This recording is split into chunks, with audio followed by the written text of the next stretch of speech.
theyeshiva.net. If a person is completely surrendered to Torah, so he doesn't have any power. It's the Torah's power. It's Hashem's power. The moment it becomes about His power, I have control over your life, then not with Torah. Then you shouldn't listen to such a person. You understand? The whole koyach of Bezdin is, it's bittul to Torah. It's complete surrendering to Torah. It has no cheshbon but Torah, the emes of Torah. The moment it has other cheshbonos, then it's not, why should you listen to it? Stam, a person is in a mood because he wants control. There's a Gemara in Hordiyos that Gamliel wanted to appoint two of the Tanaim in the Sanhedrin, and they didn't want to come. I'm not a Sanhedrin, as Parnais, as leaders, they didn't want to come. So he called them, he said, I think it was Rabbi Yeshua and Rabbi Lazar, he said, you think I'm turning you into leaders? I'm turning you into slaves. You think leadership by us is shrara? It's avdos. You're serving. You're serving the people. You're serving God. It's not shrara. They were avoiding it because gaiva. He says, "Don't worry. You're an eved. You're not becoming." The mother brings a pasuk over there. It says by Rechavam that after Shlomo had passed away, so Rechavam took over. So the Jews came and they said you have to lighten the taxes because Shlomo took a lot of taxes. So the Rechavam consulted with his father's friends, the older, and with his own friends. His own friends said, make it worse, give them even more taxes. His friend said, you're making a mistake. You're not your father. If you'll be an eved to this nation and you'll lighten their burden, then they'll serve you. If you're going to be an eved to the nation, then they'll serve you. If you'll be an eved. Lepali didn't listen to them. He took the advice of the young chevra in the palace, his own colleagues that he grew up with and played ping pong with, and he told the Jews, I'm going to make even a heavier burden of taxes, I'm going to impose more taxes on you, and they revolted. 10 Shvatim left Rechavim, and they made Yeravim king, and the Klal Yisrael split into two groups. You had Malchus Yehuda and Malchus Yisrael. But the Lashon they said to him was, Im hayoim tiyel eved la'am hazeh. If you'll be an eved for this nation, then they'll serve you. Why? Because the only justification to serve a person is if he's an eved.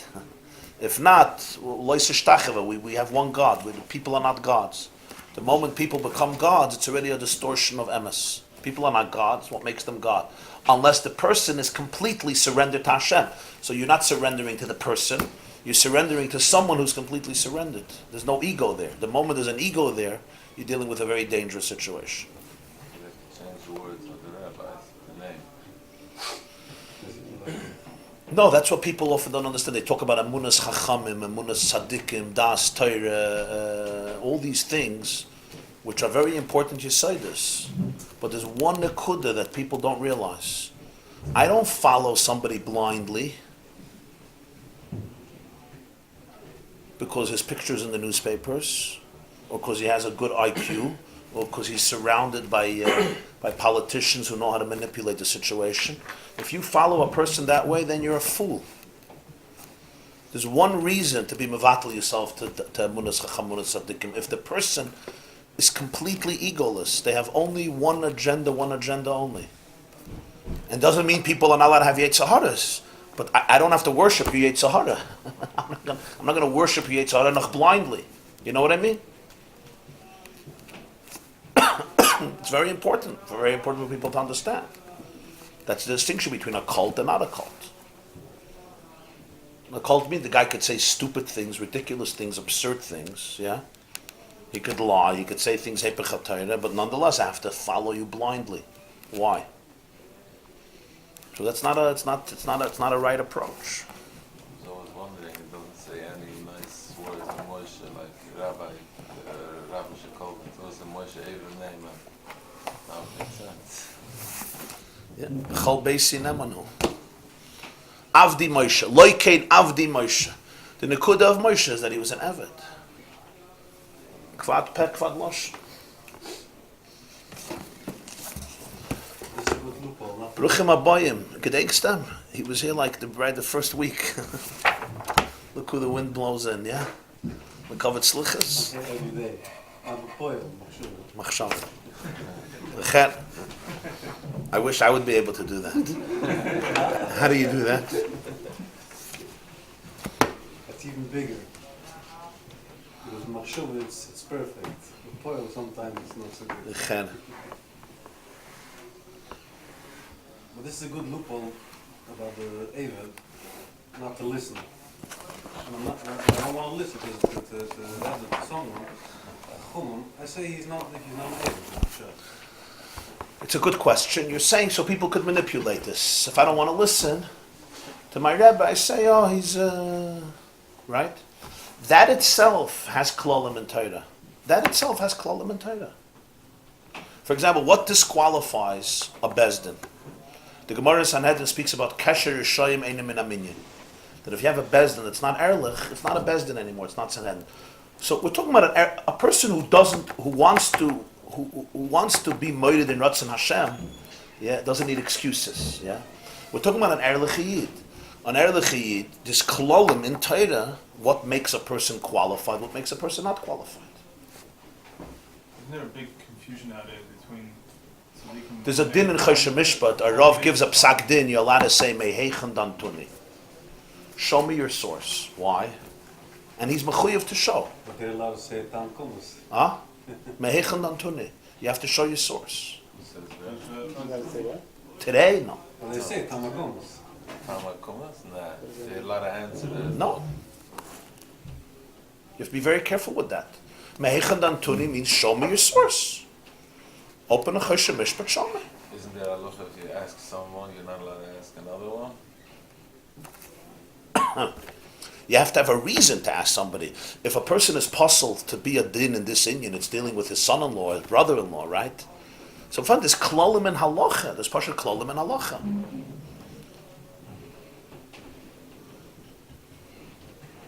This klolim and halacha, what makes somebody qualified, makes somebody not qualified. Just like this klolim and halacha will make somebody kosher le'edis, posel le'edis.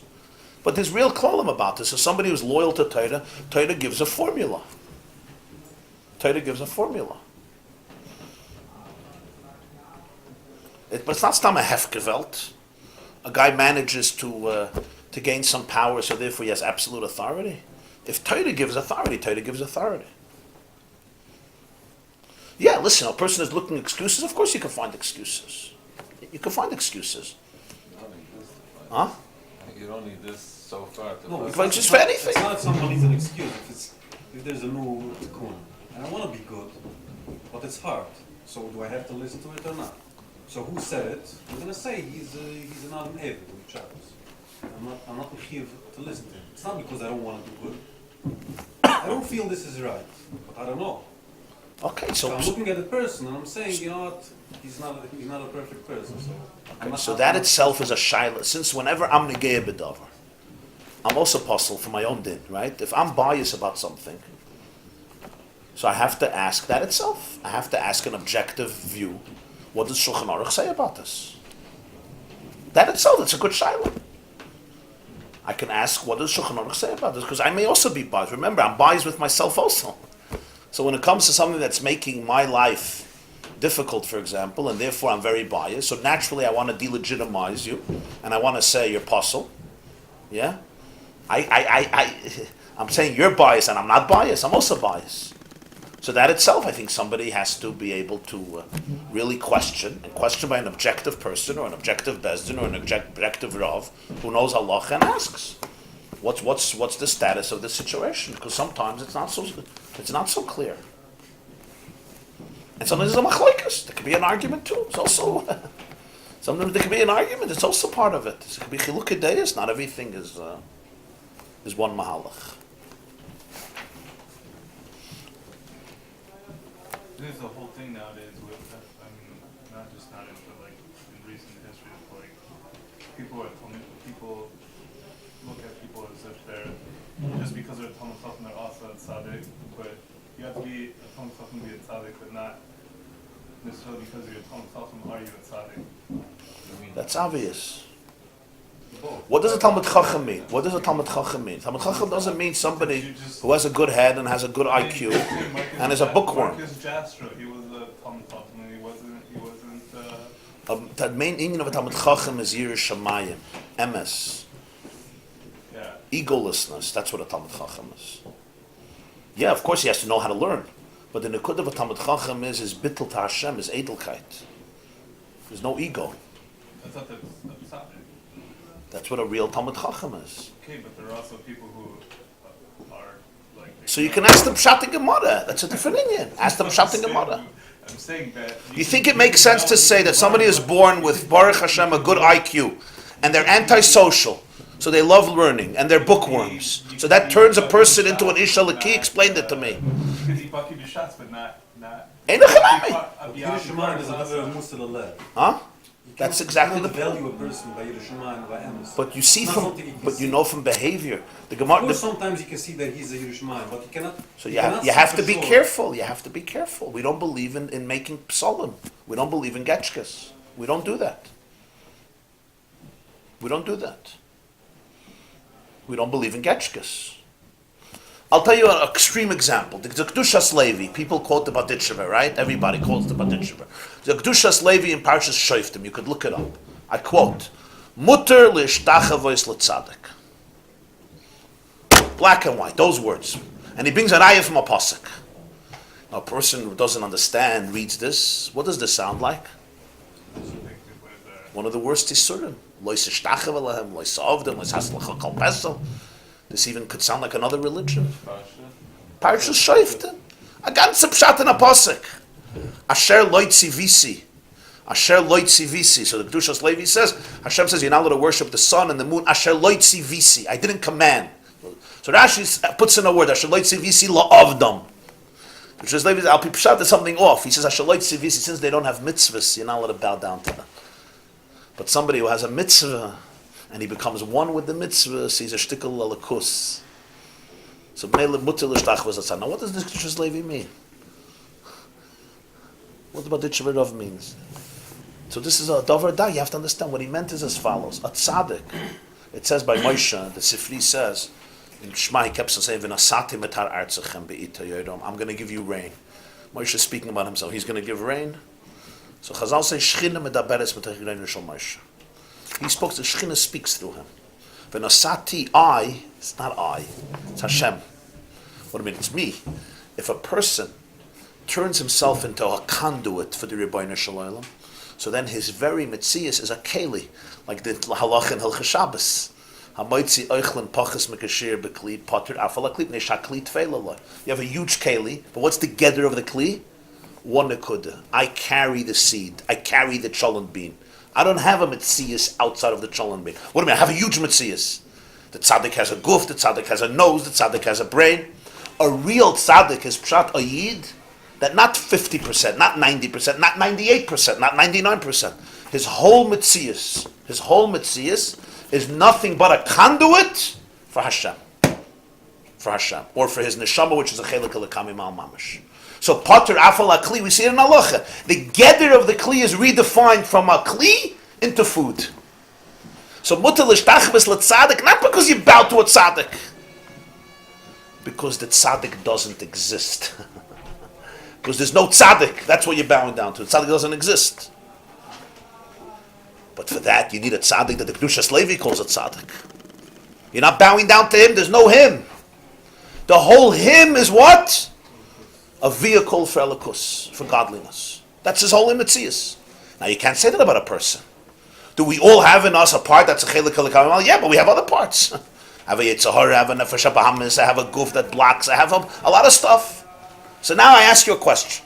Let's say this tzaddik, once in 6 years he lies. Yeah? Once in 6 years he lies. Ois. Huh? That's also a tzaddik. No, you could call him a tzaddik. We call him a tzaddik. He's Only once in 6 years. Okay, that's M'Shem HaMushal. But it said this doesn't work. You'll say, once in 3 years he's nichshel lashon hara. Yeah? I'm not, he's a mensch. I have no problem. He's a mensch. Gesundheit. But he's a mensch. Can't do his stuff. I don't bow down to people. I could love people. You don't bow down to people. You don't bow down to people. It's an isser. Unless the person completely transcended that ego. It's not a simple thing. It's not a simple mitzvah. So there's no such a thing that somebody has this authority that you could bow down to them or follow them blindly, but once in 5 years they lie. Then it's a shtus. You're barking up the wrong tree. This class is brought to you by theyeshiva.net. Please help us continue the classes. Make even a small contribution at www.theyeshiva.net/donate.